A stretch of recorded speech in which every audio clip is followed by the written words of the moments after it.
네, 감사합니다. 오늘은 에베소 교회의 8가지 축복이라는 제목으로 말씀을 나누고자 합니다. Return to the Church 시리즈 계속 되는 겁니다. 오늘 두 번째 시간이고, 에베소서 강해로는 지난번에는 이제 서론에 해당하는 설교를 했었고, 오늘은 그 첫 번째 시간을 이제 보내고자 합니다. 그래서 이제 오늘 저녁 예배부터는 이제 느헤미야 강해가 남아 있는데, 느헤미야 강해가 이제 오늘 원래 오늘 딱 끝이 나야 됩니다. 그런데 이것은 그 수요 블레싱으로 제가 하고요. 이번 주 수요일 날 느헤미야 마무리를 딱 짓고요. 혹시 저녁 예배 느헤미야 강해가 조금 못 들어서 찝찝하시다 하시는 분은 이제 유튜브를 통해서 이제 수요 블레싱 설교 말씀을 들으시든지 아니면 수요일 날 오셔서 같이 들으시면 좋겠습니다. 그리고 이제 저녁에는 이제 이 에베소서를 가지고 좀 더 깊게 기도하는 시간들을 가지려고 합니다.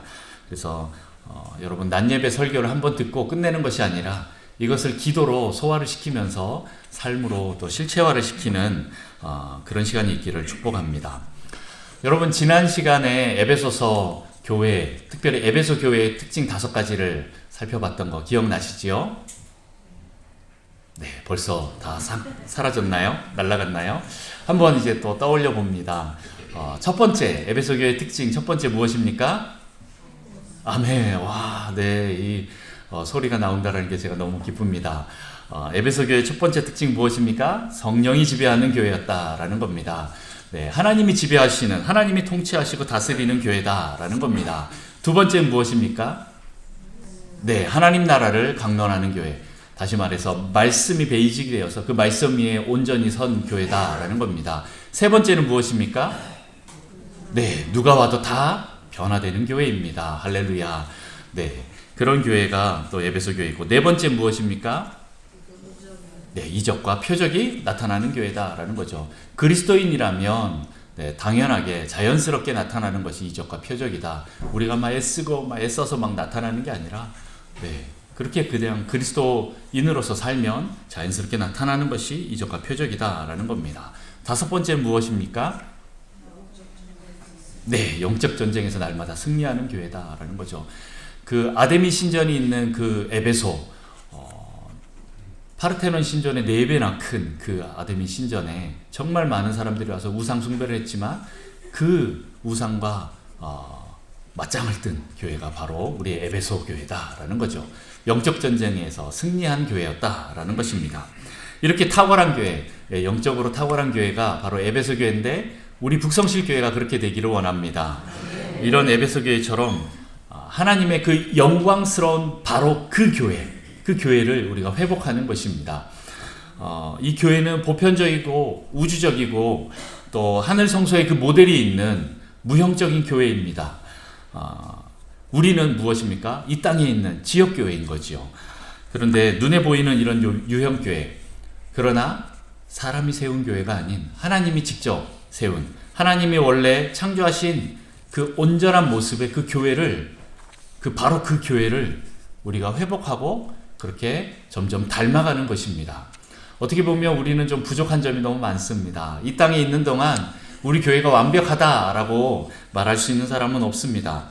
그래서 우리는 계속 하나님의 바로 그 교회가 되기 위해서 우리는 계속적으로 나아가야 합니다. 점점 더 그 교회를 닮아가고 우리 교회가 그렇게 변화되어야 합니다. 결국 에베소서를 통해서 우리는 이 교회의 시스템을 구축하고자 합니다.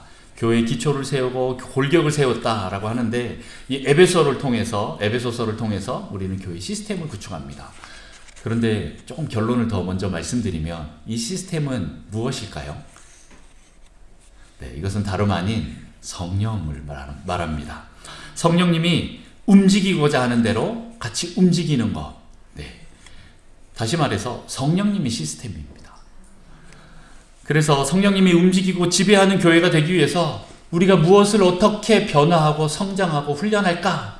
이 부분에 초점을 맞추고 가는 그 교회론을 우리가 계속 살펴볼 것입니다. 실은 이 에베소서는 교회론으로 모든 것을 다 꿰뚫을 수가 있습니다. 통찰할 수가 있습니다.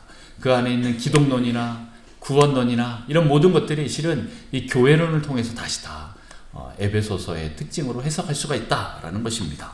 그렇게 해석이 됩니다. 여러분 그렇게 하나님께서 바로 그 교회로 여러분을 부르고 계십니다. 조금 더 말씀을 드리면 여러분 부르심에는 세 가지 부르심이 있습니다. 첫 번째, 제가 전에 말씀을 드렸지요? 안 드렸나? 했어요?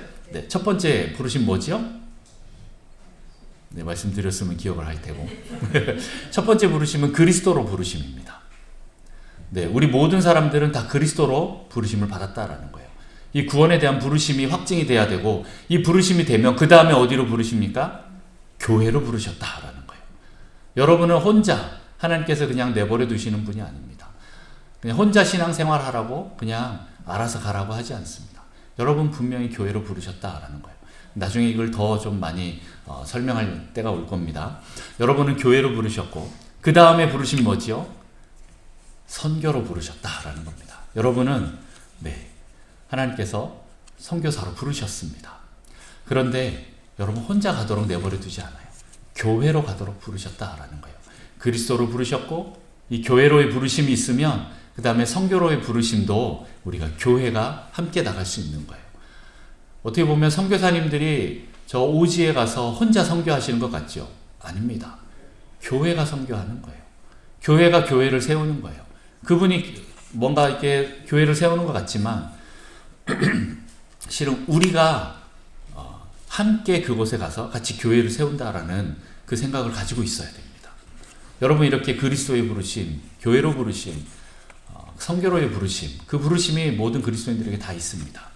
여러분 그 부르심을 따라가서 살고 있습니까?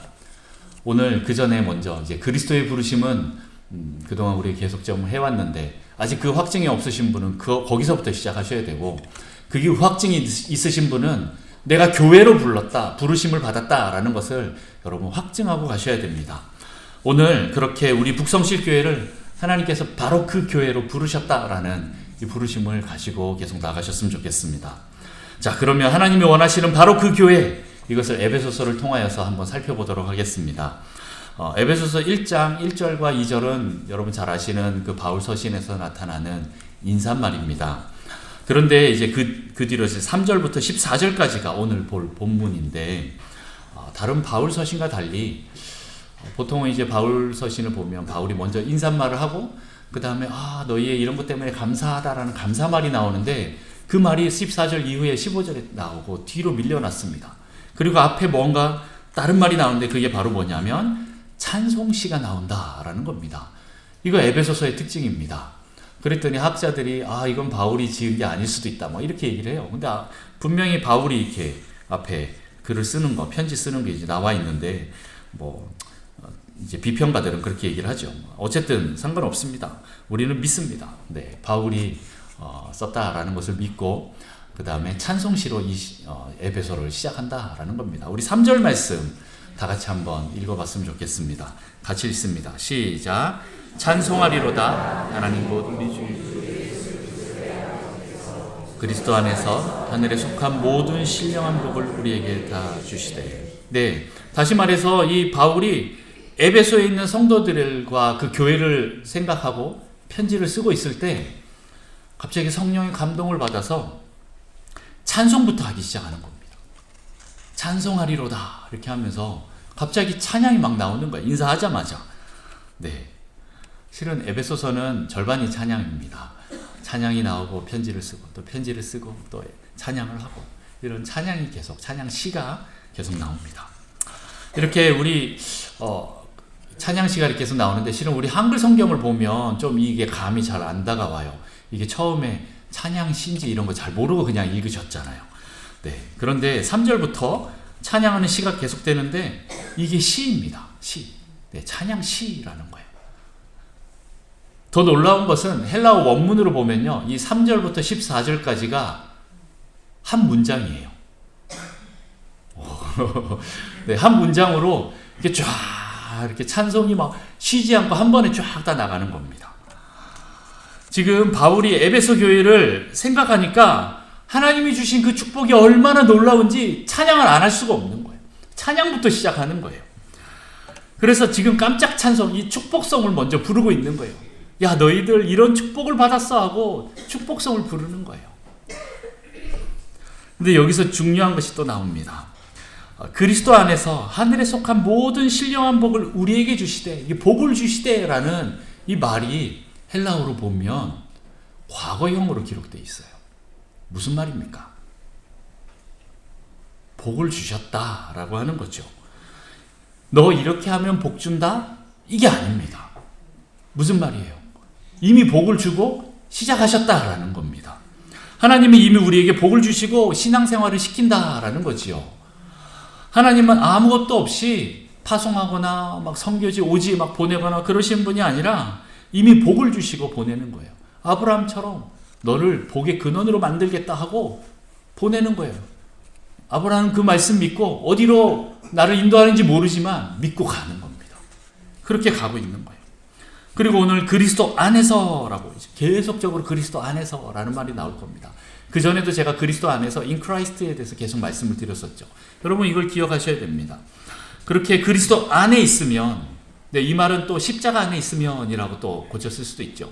그리스도 안에 있으면 그 시점에서 이미 복을 다 받고 시작한다라는 겁니다. 구원은요, 이제 여러분 그 전에 또 들어서 아시겠지만 already not yet이라고 표현합니다. 뭐지요? 이미, 그러나 아직이라는 뜻입니다. 이미 벌써 구원은 시작되었고 받았습니다. 그러나 아직 완성을 이뤄가려고 계속 나가고 있는데 여기 이미라고 하는 부분이 이미 주어졌다라는 거예요. 그것을 처음부터 믿느냐 안 믿느냐, 이건 엄청난 차이가 있는 것입니다. 다시 말해서 그리스도 안에 있는 구원받는 자들은요, 이미 복을 다 받고 시작하는 겁니다. 이걸 믿느냐 안 믿느냐 차이라는 거예요. 여러분, 하나님은 우리에게 억지로 이 신앙 여정 한번 잘 가봐, 그렇게 하면 내가 너 복을 줄게 라고 하시는 분이 아니에요. 그게 아니라 이미 충분히 이겨낼 능력을 다 주시고 시작한다라는 거예요. 여러분 한번 뒤를 돌아보시면 그렇지 않습니까? 우리가 넘어진 적도 많이 있죠. 그땐 능력이 없어서 또 죄를 짓고 또 넘어지고 이랬던 적이 있지만 결과론적으로 지금 돌아와서 뒤를 돌아보면 하나님이 다 그걸 통과케 하셨어요. 하나님이 그걸 다 통과케 하셨어요. 내 힘으로 가는 게 아니고. 그러니 여러분 걱정하지 마십시오. 하나님은 우리를 축복하기를 원하시는 분이에요. 잘 되기를 원하시는 분이에요. 그러나 반대로 뒤에 이렇게 나오는 복들, 이런 거 잘 네가 행해야만 내가 복을 주겠다, 이렇게 하시는 분이 아니는 거예요. 그렇게 말씀하지 않습니다. 만약 네가 가면 복을 주겠다, 가야 복을 준다 라는 것과 복을 주었기 때문에 간다, 이 말은 정말 다릅니다. 가면 복을 준다? 이거는 불확실한 거예요. 뒤에 내가 받을 수 있을지 없을지 그거 모르는 거예요. 복을 받을 수도 있고 안 받을 수도 있다. 마치 안개 낀 장충당 공원처럼 이게 진짜 하나하나 더듬어서 내가 제대로 가고 있는가? 아니요. 그리스도 안에서 이미 우리가 구원의 확증을 갖고 있으면 여러분 믿음으로 계속 가시면 됩니다. 그렇게 하지 않으면 이게 항상 우리를 불안하게 하고 확신 없게 하는 거예요. 그런데 하나님은 우리를 그렇게 부르지 않으셨다라는 겁니다.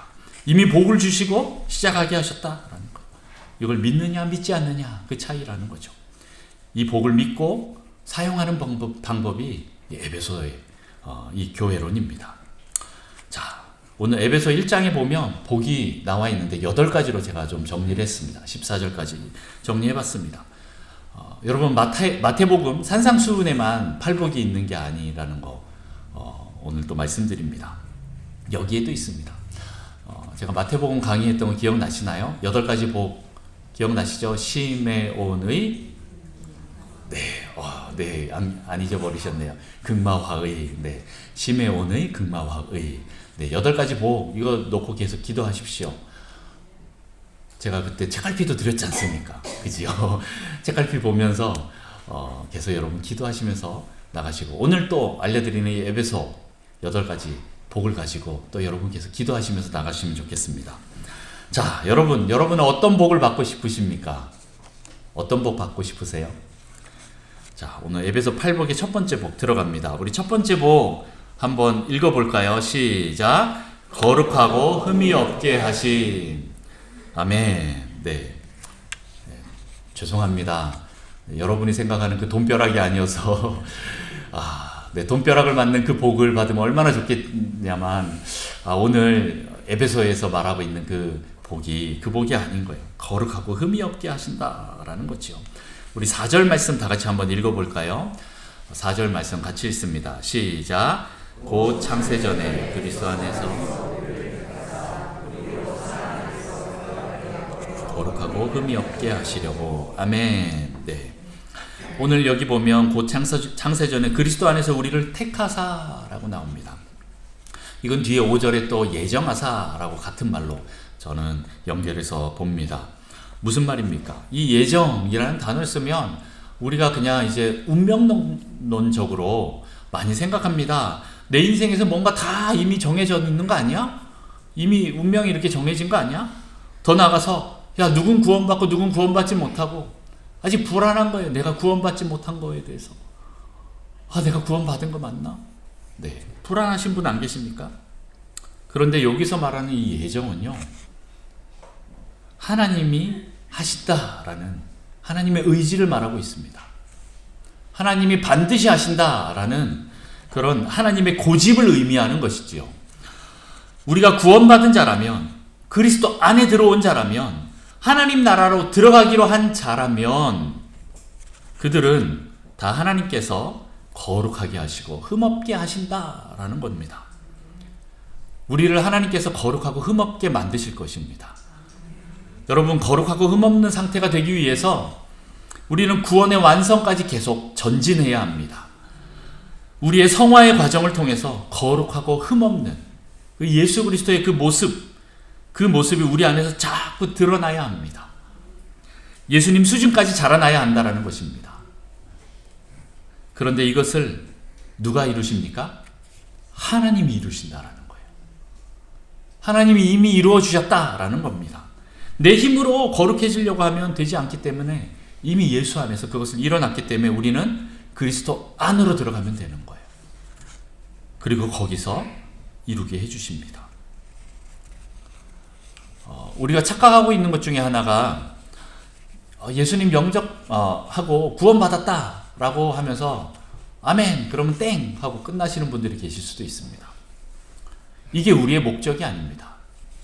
여러분의 자녀들을 출생하고 또 자식을 낳고 나서 끝이다 라고 하시는 부모 있습니까? 없지요. 계속 젖을 먹이고 기저귀를 갈아주고 옷을 입히고 계속 성장케 합니다. 양육을 합니다. 그 자녀가 어른으로 사람답게 성장하기 위해서 그 원에서 계속 부모들은 양육하는 거죠.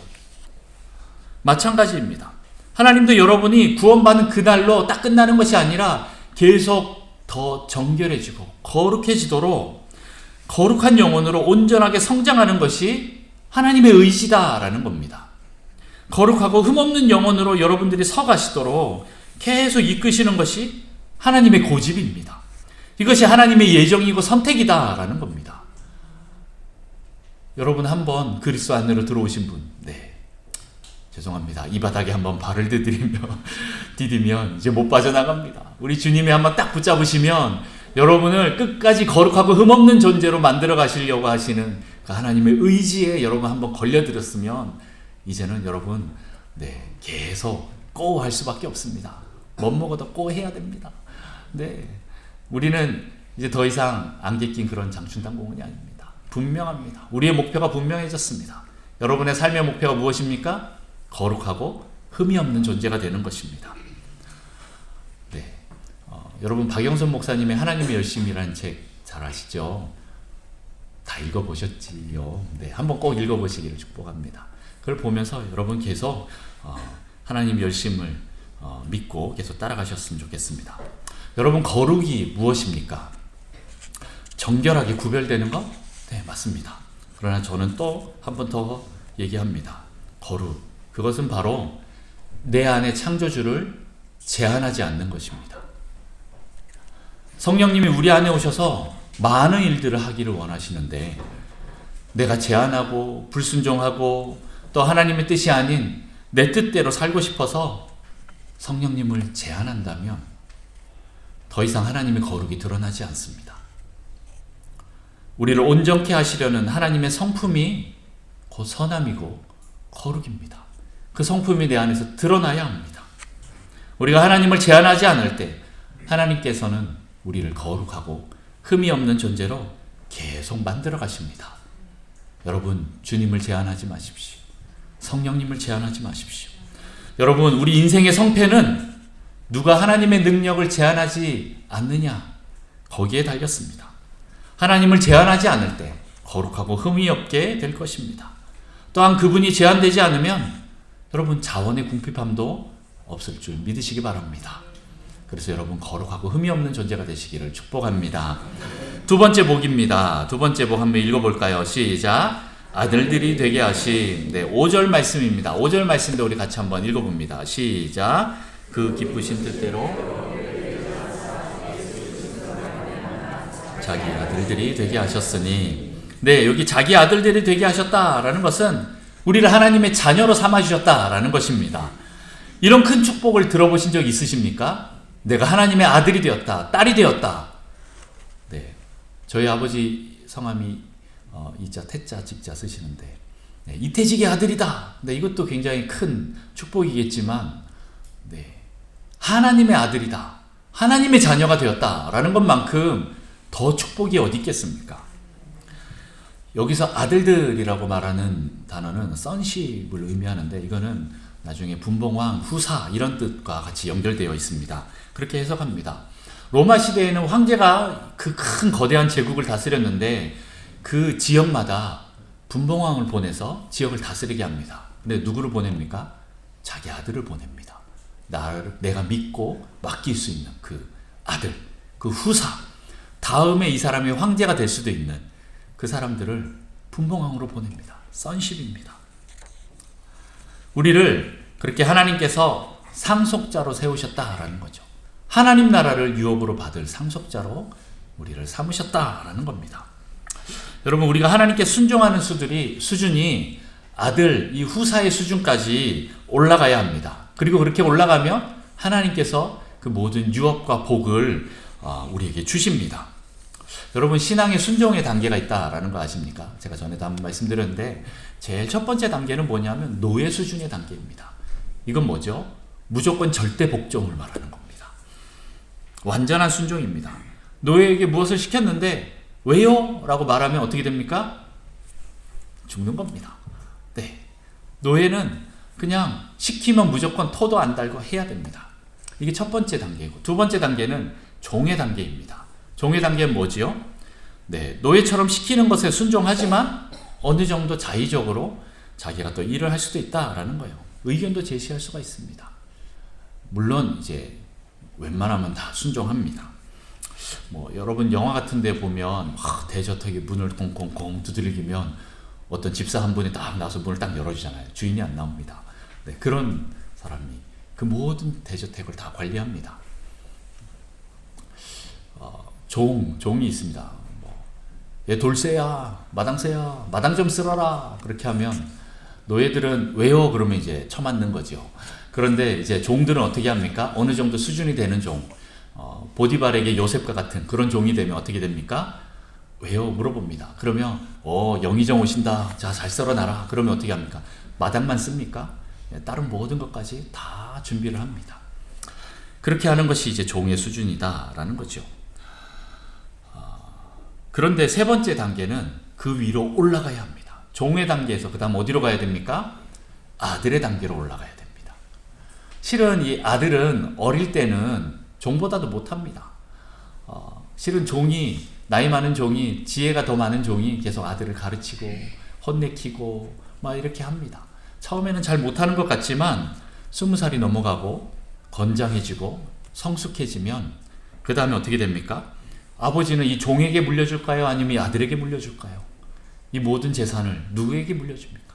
아들에게 물려줍니다. 네, 이 마당새가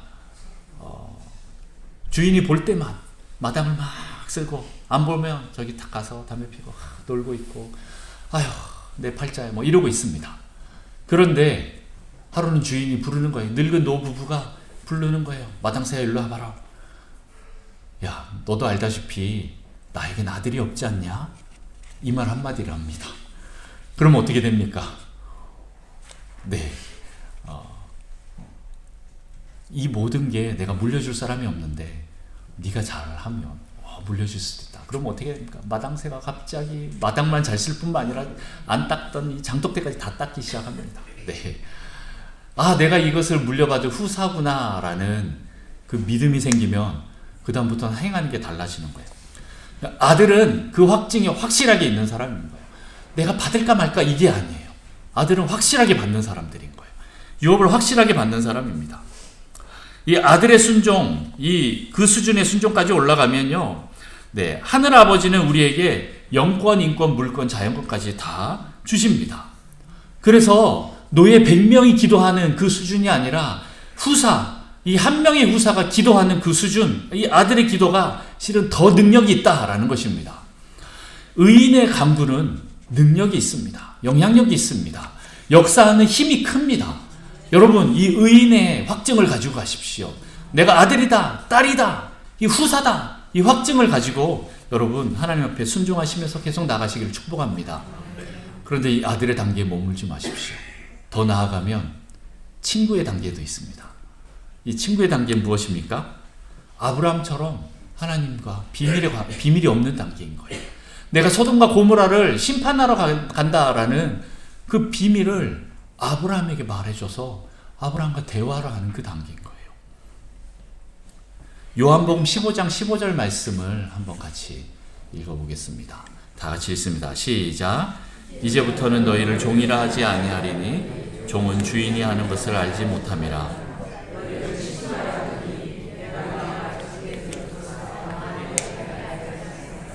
아멘. 네, 우리를 뭐라고요? 친구라고 부르십니다. 네, 여러분 그런 단계까지 올라가시길 축복합니다. 그 다음에 또 있습니다. 또 있습니까? 네, 그 다음은 신부의 단계입니다. 신부의 단계. 친구는 어쩌다가 한번 만날 수 있고 아니면 자주 만나도 일주일에 한 번 아니면 두세 번 만날 수 있습니다. 그런데 신부는 어떻습니까? 매일 만납니다. 어디서? 왕의 침소에서. 여러분 거기까지 들어가셔야 됩니다. 신부는 매일 왕의 침실에 들어가서 만나는 영광스러운 단계입니다. 아모스 3장 3절 말씀 한번 볼까요? 아모스, 네, 같이 읽습니다. 시작. 두 사람이 뜻이 같지 않은데 어찌 동행하겠으며. 7절 말씀입니다. 주 여호와께서는 자기의 비밀을 그 종 선지자들에게 보이지 아니하시고는 결코 행하심이 없으시리라. 네, 하나님이 무언가를 행하시는데 우리한테 얘기를 하고 행하신대요. 이게 말이 돼요? 저는 한 번도 못 들어봤는데요. 네, 아직 2단계까지 못 들어가신 거죠. 네, 그 신부의 단계까지 들어가시면 아들아, 딸아, 내가 너희 교회에, 너희 주변에 아니면 이 나라에 이런 일들을 행하기를 원하는데 라고 하나님께서 말씀하시면 우리는 거기에 대해서 기도해야 되는 것입니다. 혹시 그것이 심판의 말씀이라면, 진노의 말씀이라면 우리가 막아서는 그런 중보자가 되어야 될 것이고, 또 그 축복의 선포의 말씀이라면 우리가 같이 계속 선포해주는 그런 기도를 해야 됩니다. 자, 우리는 이렇게 주님께서 원하시는 그 온전한 순종, 아들의 단계를 넘어 친구의 단계를 넘어 이제 신부의 단계까지로 올라가는 그 영권, 인권, 물권이 있는 그런 강력한 교회가 되기를 축복합니다. 여러분은 하나님의 사랑을 받는 존귀한 자녀입니다. 네, 이 말씀을 여러분 잊어버리지 마시기를 축복합니다. 세 번째입니다. 세 번째 무엇입니까? 죄사함의 축복입니다. 우리 7절 말씀 다 같이 한번 읽어봅니다. 시작. 우리는 그리스도 안에서 그의 은혜의 풍성함을 따라 그의 피로 말미암아 속량 곧 죄사함을 받았느니라. 아멘. 네, 하나님께서 우리를 택하시고 또 거룩하고 흠없는 존재로 만드시는데 그게 바로 자녀, 아들의 단계까지 하시는 것입니다. 그리고 그 아들의 단계를 가면 죄사함을 받는 단계가 된다라는 것입니다. 여러분, 이 죄사함이라는 것은 무슨 의미입니까? 내가 그냥 죄에 대해서 반성하는 수준을 말하는 것입니까? 아니요. 완전히 죄와 이혼하는 단계를 말하는 겁니다. 죄와 결별하는 것입니다. 단순히 그냥 신분상 의로운 정도? 네, 아니요. 이걸 뛰어넘는 것입니다. 웨슬리가 말하는 크리스찬 퍼펙션? 아니요. 더 그것을 뛰어넘어야 됩니다.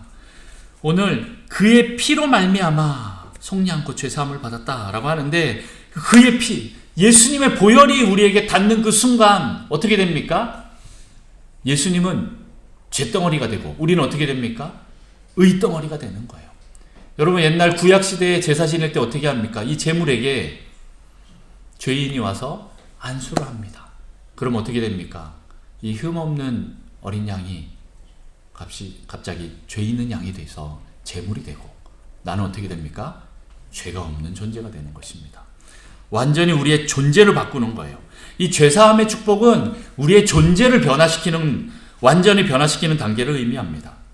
나의 의로움의 확증이 여러분 날마다 있어서 날마다 그 감격 안으로 들어가셔야 합니다. 우와, 나는 이런 존재구나 라는 것을 여러분 기억하시고 계속 그 안으로 들어가야 되는 거예요. 이런 죄사함을 통해서 우리는 이 신의 성품에까지 참여하는 그 수준까지 올라가야 합니다. 그리고 이런 죄사함의 확증이 있는 사람은 죄사함의 권세도 있게 됩니다. 우리가 죄사함의 권세도 있다고요? 네, 요한복음 20장 말씀 한번 보겠습니다. 요한복음 20장 22절, 23절. 제가 22절을 읽고 여러분이 23절을 읽겠습니다. 이 말씀을 하시고 그들을 향하사 숨을 내쉬며 이르시되 성령을 받으라.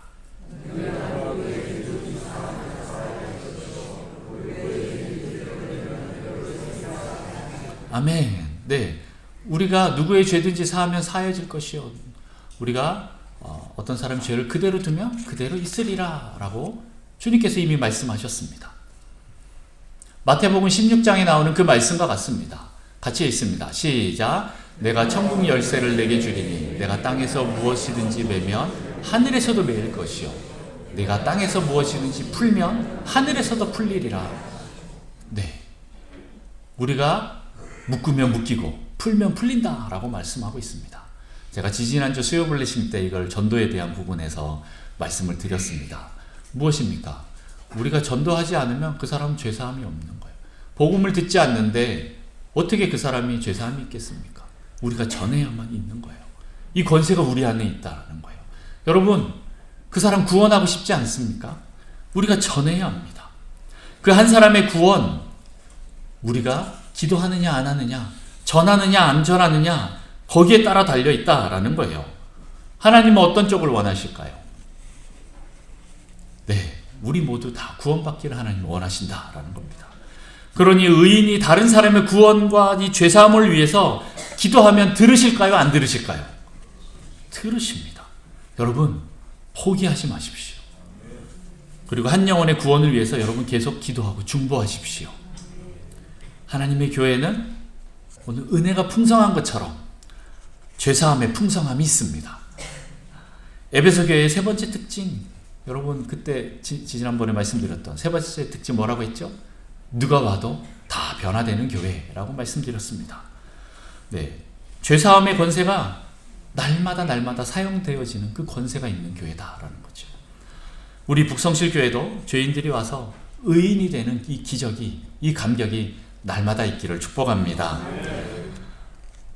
시간이 벌써 많이 지나버려서 우리 네 번째까지만 딱 하고 나머지는 또 다음으로 넘기겠습니다. 네, 실은 이 네 번째까지만 해도 엄청난 말씀이죠. 이걸 여러분 믿고 말씀으로 계속 먹어야 됩니다. 자, 네 번째 축복 무엇입니까? 아멘. 우리 8절 부터 9절 상반절까지만 한번 좀 보도록 하겠습니다. 8절 말씀 같이 읽습니다. 시작. 이는 그가 모든 지혜와 총명을 우리에게 넘치게 하사 9절 그 뜻의 비밀을 우리에게 알리신 것이요. 아멘. 네, 여기 지혜와 총명이 나옵니다. 지혜와 총명. 네, 총명은 또 다른 말로 번역하면 명철입니다. 네, 지혜와 총명이 우리에게 넘치게 하사 그 뜻의 비밀을 알리게 하신다라는 거죠. 여러분, 이 지혜가 무엇입니까? 지혜는 예수 그리스도이십니다. 예수 그리스도가 우리의 지혜 되십니다. 또한 예수 그리스도가 우리의 교회의 머리가 되십니다. 그렇기 때문에 우리 교회는 어떻게 충만합니까? 지혜로 충만합니다. 교회의 지혜가 가득 차게 된다라는 거죠.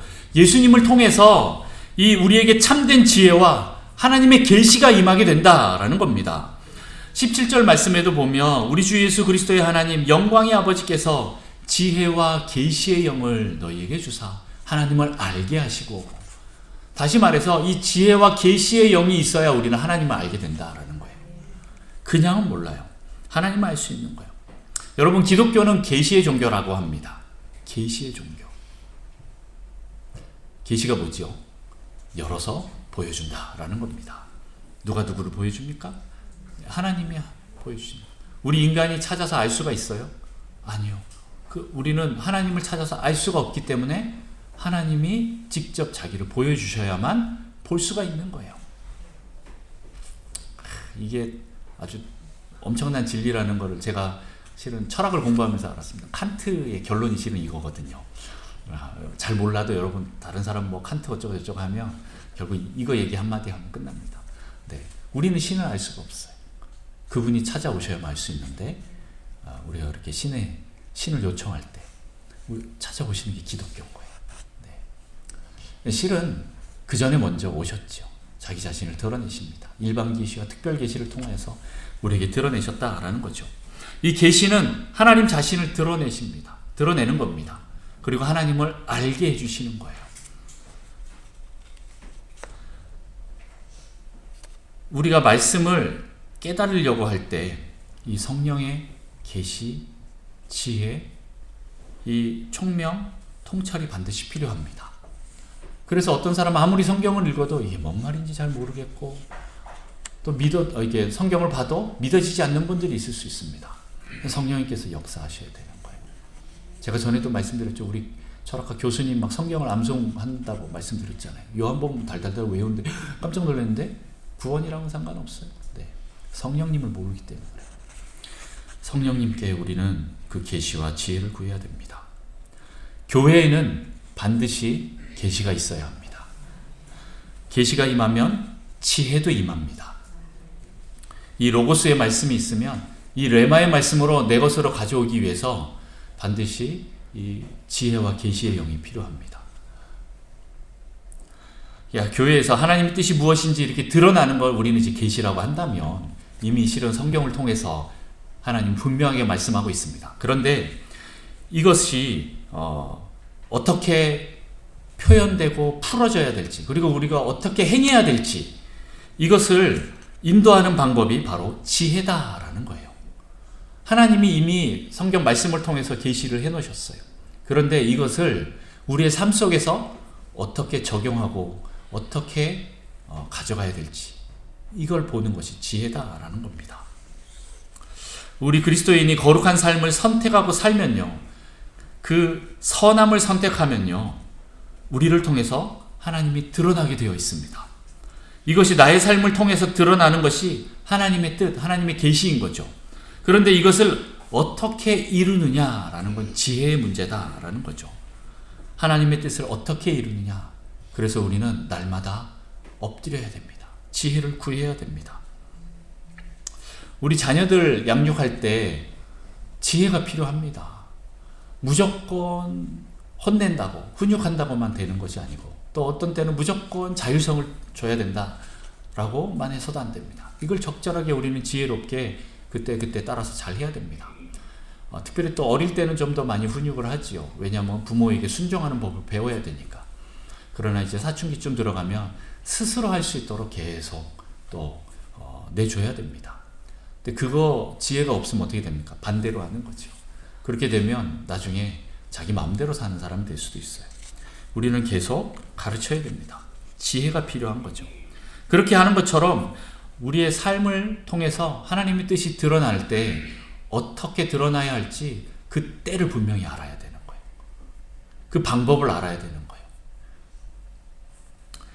어떻게 이루느냐, 이건 지혜의 문제인 거죠. 그런데 교회는요, 이 지혜와 능력이 풍성한 곳입니다. 오늘 이 지혜와 총명이 풍성한 곳이라는 것에 대해서 계속 얘기하고 있어요. 앞에 부분에도 하나님의 그 풍성함이 에베소에 실은 계속 나오거든요. 이게 풍성함. 재정적으로 풍성하면 너무 좋겠죠.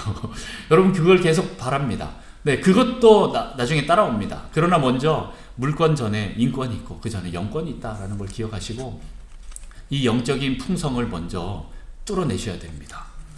이 자원의 부족함이 없도록 하나님이 부으시는 곳이 바로 이 교회다라는 거예요. 이 재정적인 자원뿐만 아니라 우리 영적인 자원까지도 다 말하는 것입니다. 그렇기 때문에 내가 하나님의 뜻을 따르고 결정하고 순종하면요, 그 뜻을 이루실 지혜를 하나님이 같이 부어주십니다. 문제는 내가 하나님의 뜻대로 결정하여 사느냐 안 사느냐, 이게 중요한 거예요. 내가 그렇게 살고자 하고 엎드리면 하나님 부어주시는 거예요. 여러분, 하나님께서는 교회에게 지혜와 총명과 이 계시를 풍성하게 부으셔서 만물을 다스리게 하십니다. 만물을 다스리게 하는 것을 누구를 통해서 해요? 교회를 통해서 합니다. 왜요? 우리의 머리가 그리스도이시기 때문에. 그리스도는 이미 만물 위에 만물을 충만케 하시는 분이십니다. 여러분, 하나님께 귀를 기울이십시오. 예수님께, 성령님께 귀를 기울이십시오. 기도하십시오. 그러면 여러분에게 세상을 살아갈 지혜와 명철을 부어주실 것입니다. 야고보서 1장 5절 말씀을 같이 읽고 마치겠습니다. 우리 같이 읽습니다. 시작. 너희 중에 누구든지 지혜가 부족하거든 모든 사람에게 호의 주시고 꾸짖지 아니하신 하나님께 구하라. 그리하면 주시리라. 아멘. 네, 여러분에게 이 하나님의 지혜와 총명이 풍성하기를 축복합니다. 자, 오늘 네 가지 복을 살펴봤습니다. 첫 번째 복이 무엇입니까? 거룩하고 흠이 없게 하심. 두 번째 무엇입니까? 아들들이 되게 하심. 세 번째, 죄사함의 권세가 있습니다. 네 번째, 아멘, 지혜와 총명이 우리에게 가득한 것을 여러분 믿으시기 바랍니다. 믿으셔야 합니다. 제가 이렇게 강력하게 얘기하는 것은 제 고백 요거 하나만 하고 마칠게요. 너무 부끄럽지만 강대상에 탁 올라와서 딱 앉았는데 내가 이걸 안 믿는 거예요. 왜요? 우리 교회를 보면 믿음이 안 올라와. 우리 인간적으로 보면 믿음이 안 올라와. 이미 나이는 많고 몸은 저도 막 그래요. 몸이 점점 늙어가고 하나님 이게 되겠습니까? 이렇게 했을 때 그 마음을 하나님 찝어주시더라고요. 야, 너 회개할 게 있다. 그래서 뭐지요? 했더니 네가 안 믿는다라고 말씀하셨어요. 그래서 인간적으로 보면 믿을 수 없는 상황이 될 수도 있겠죠. 그러나 내가 다시 회개했습니다. 제가 회개했습니다. 하나님은 마른 뼈도 살아나게 하시는 분이다.